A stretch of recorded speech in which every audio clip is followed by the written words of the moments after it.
دوستی سوال کردن که دوست دختر من بیماری تنفسی داره و آسم داره. آیا اگر ما رابطه جنسی داشته باشیم امکان داره این بیماری به من انتقال پیدا کنه یا نه؟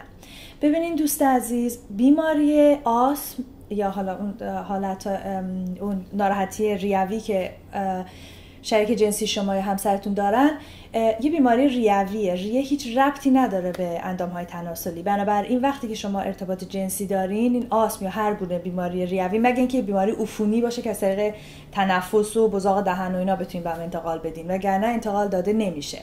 همینجا یه توضیح کوچیکم بدم.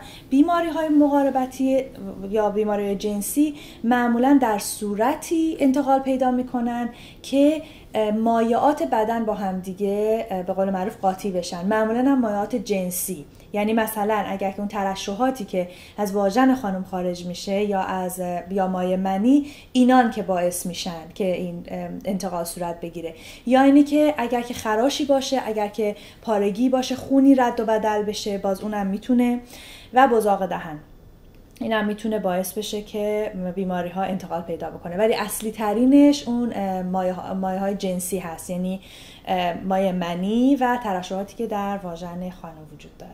بنابراین آسم دوست دختر شما به شما انتقال پیدا نمیکنه.